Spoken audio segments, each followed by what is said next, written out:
feel low, you can still go. Even when you feel slow, you can still go. Even when there's no hope, you can still go. I never answer to no man. Terima kasih buat kalian yang sudah klik video ini. Semoga kalian selalu sehat dan terhibur oleh penjelasan film-film kesayangan kita. Dan untuk kali ini, Ed Clipper akan ngasih klip dan review film menegangkan dari sebuah pendakian nekat untuk mencapai salah satu puncak tertinggi yang ada di bumi. Film ini berjudul Beyond the Summit tahun 2022. Setelah kematian pacarnya, seorang pria mencoba mendaki gunung Annapurna yang ada di Himalaya. Dan setelah sempat saya ukur, puncak gunung tersebut mencapai 8.000 meter di atas permukaan laut. Wow! Tak peduli bahaya dan cuaca yang ekstrim, pria bernama Matteo ini bahkan berencana untuk muncak sendirian. Sampai sini bisa kebayang dong sulitnya seperti apa? Mampukah Matteo muncak? Atau malah jadi es krim sebelum berhasil? Tonton sampai habis, subrek dan kasih tahu teman-teman kalian. Cerita berawal dari persiapan Matteo yang tinggal 2 hari lagi akan melakukan pendakian. Dengan melatih segala macam otot di tubuhnya, ia berharap tidak akan letoy saat mendaki nanti. Matteo yang sekali muncak selalu sakit dan nyeri awak, memang belum pernah menjajal ekstrimnya pegunungan Himalaya. Tapi meski begitu, kedua orang tua Matteo selalu mendukung kegiatan ekstrim anaknya ini. Sampai-sampai mereka pun membekalinya basreng dan seblak kering untuk pendakian Matteo.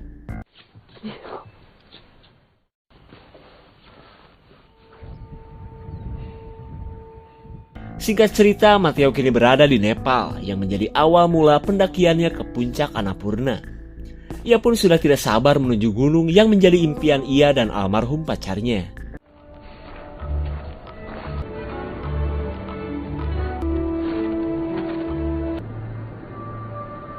Ketika malam hari, pandangan Matteo terbatas oleh badai salju dengan suhu yang bikin ngehod-hod karena super dingin.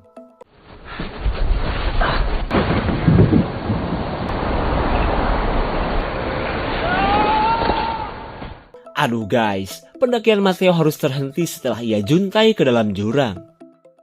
Di keesokan harinya kita beralih ke seorang pendaki senior yang bernama Ione. Wanita yang pernah mencapai puncak Annapurna ini baru beberapa bulan bergabung dengan aktivis gunung.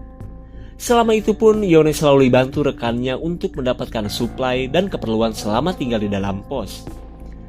Terlihat mereka pun begitu menikmati hidup, meskipun jauh dari hingar-bingar kota dan yel-yel sales magicom yang terdengar kompak seperti mau berangkat perang. Setelah rekannya pergi, dogi milik Ione tiba-tiba mencium keberadaan seseorang. Akhirnya keberadaan Matteo berhasil ditemukan.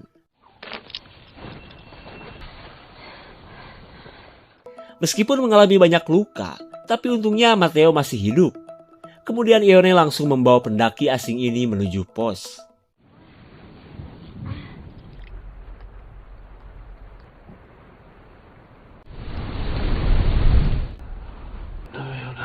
Berkat perawatan Ione, Matteo akhirnya sadar tapi dengan pandangan yang masih buram akibat benturan. Lalu Ione berusaha menenangkan Matteo sambil mencari tahu siapa sebenarnya pria bewokan ini. Dan setelah menceritakan semuanya, Ione tidak habis pikir dengan pendakian Matteo yang terbilang nekat, sendirian lagi. Tak lama kemudian, Ione berkata bahwa badai salju telah berakhir. Dan itu berarti, besok atau lusa Matteo sudah boleh turun dari gunung. Akan tetapi, Matteo tidak menghiraukan saran tersebut, karena ia sangat berambisi untuk bisa mencapai puncak Annapurna. Di keesokan paginya, Matteo sangat senang saat melihat puncak yang akan ia tuju. Ia pun bersyukur karena berkat bantuan Ione, Matteo bisa melanjutkan pendakiannya. Saking senangnya, Matteo bersemangat membuatkan teh betot untuk Ione yang sudah terkenal di kalangan para pendaki. Bagaimana tidak terkenal, karena Ione sudah menyelesaikan 14 puncak tertinggi yang berada di Himalaya. Dalam perbincangan mereka, Ione berkata bahwa rencana Matteo untuk muncak sama saja dengan bundir. Tak cuma kondisi Matteo yang belum pulih, Ione khawatir sebab Matteo akan mendaki sendirian. Tapi dengan pedenya Matteo berkata jika ia pasti mampu. Apalagi beberapa tahun yang lalu ia pernah mendaki puncak Everest dengan sukses. Ya jelas beda atuh Asep, karena menurut Ione Annapurna itu lebih ekstrim dan sedikit pendaki pula. Melihat Matteo yang kekeh, Ione memilih pergi meskipun ia ingin menjambak bewok si Matteo. Selang beberapa saat, Matteo menyiapkan nasi liwet untuk ia nikmati bersama Ione. Sementara Ione sedang merasakan dinginnya salju yang telah merenggut salah satu temannya. Kelakuan itu pun membuat Matteo heran, ari maneh keur naon?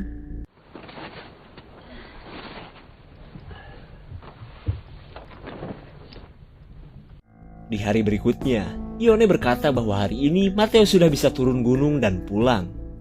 Karena terus-terusan dilarang muncak, Matteo menceritakan sebuah insiden yang telah mengakibatkan teman Ione tewas. Di mana semua cerita itu Matteo dapat dari pacarnya yang bernama Michelle. Mendengar nama tersebut, Ione baru tahu bahwa pria bewokan ini adalah pacar teman sependakiannya ketika insiden itu terjadi. Akan tetapi, Ione langsung bersedih saat mendengar Michelle sudah meninggal ketika mendaki bersama Matteo di pegunungan Alpen. Setelah obrolan tersebut, mereka pun kini menjadi semakin akrab, hingga Ione pun akhirnya mengizinkan Matteo untuk muncak. Tak lama kemudian, Ione memberikan tutor dan petunjuk agar Matteo bisa muncak dengan selamat. Tak cuma menunjukkan jalur-jalur yang mudah dilewati, Ione pun memberitahu lokasi yang aman untuk mendirikan tenda. Margarita.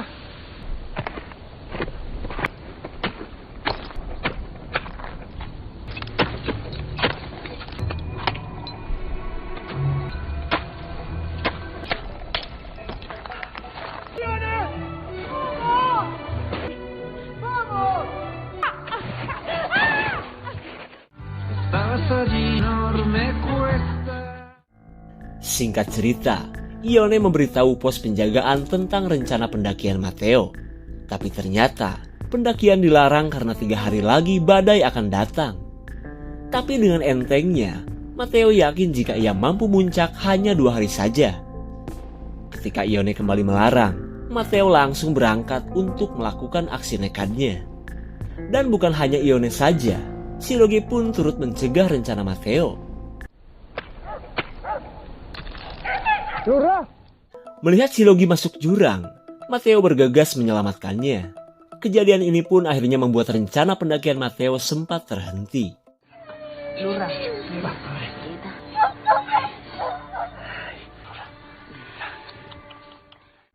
Namun ketika ada kesempatan, Matteo kembali berkemas untuk melanjutkan rencananya. Ia pun berbohong dengan menuliskan surat bahwa ia akan turun gunung untuk mendapatkan obat-obatan bagi Shirogi.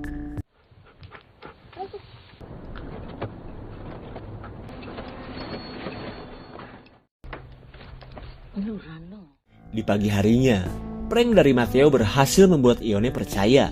Hingga Ione pun menyangka Matteo sangat peduli terhadap Shirogi yang telah menemukannya.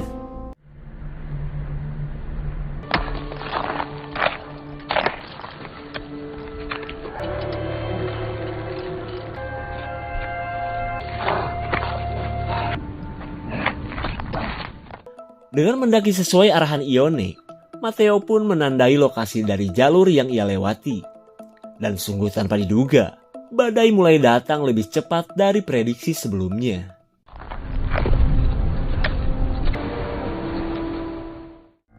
Di sisi lain, Ione menghubungi rekannya karena harusnya Matteo sudah sampai di pos penjagaan. Lalu Ione langsung kaget saat mengetahui bahwa Matteo tidak berada di pos. Sontak Ione pun kepikiran jika si Matteo pasti nekat muncak. Kemudian ia bergegas untuk menyusul Matteo, meskipun mendengar kabar badai sudah turun di atas sana.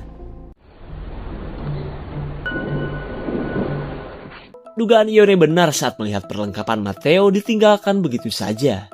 Dan itu berarti Matteo akan summit atau muncak meskipun badai sedang berlangsung. Sementara Matteo kini bertahan dari terjangan badai di ketinggian 7.000 meter lebih, atau kurang dari 1.000 meter bagi Matteo untuk mencapai puncak. Dan sebelum melakukan aksi berbahayanya, Matteo beristirahat selama 1 jam terlebih dulu. Di malam kedua, Ione yang semakin khawatir masih berjalan dengan jarak pandang yang terbatas.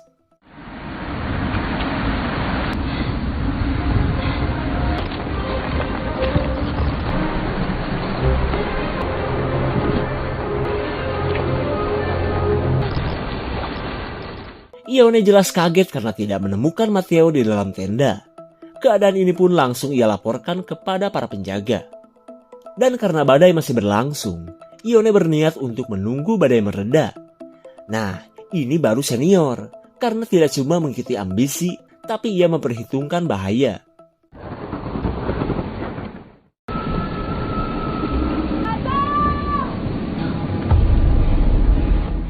Akhirnya Ione berhasil menemukan Matteo di lokasi yang sudah dekat dengan puncak.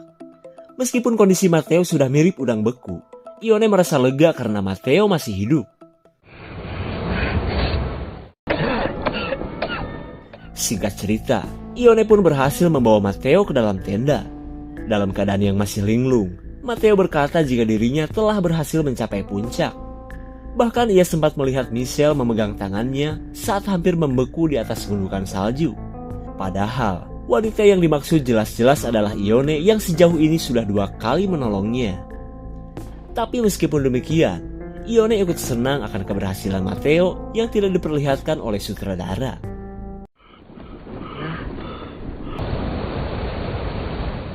Di keesokan harinya, Ione mendapat kabar jika helikopter tidak bisa mencapai lokasi keberadaannya. Dan itu berarti, ia dan Matteo harus berjalan kaki untuk sampai ke daerah yang bisa dijangkau. Bingung dong, apalagi Matteo belum mampu untuk melakukan perjalanan jauh. Kemudian Ione kembali merawat tangan Matteo akibat cuaca ekstrim di atas sana. Dalam kebersamaan mereka, Matteo menceritakan detik-detik ia berada di puncak. Bahkan ia sempat membuat sebuah tugu karena kemarin bertepatan dengan 1 tahun kematian pacarnya. Segitu lopenya Matteo kepada Michelle. Ione terharu karena ambisi Matteo selama ini akhirnya bisa tercapai juga.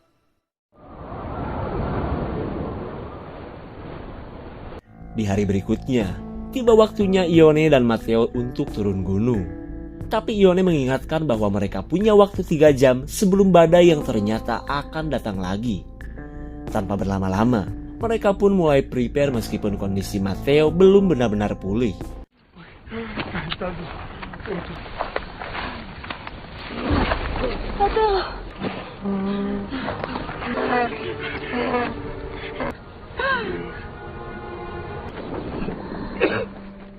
Karena Matteo belum mampu turun gunung, Ione mengulur waktu sampai Matteo benar-benar pulih. Sambil menahan rasa sakit, Matteo menghubungi orang tuanya atas keberhasilan menaklukkan puncak Annapurna. Dan jika kalian ingin melihat, inilah momen bersejarah bagi Matteo.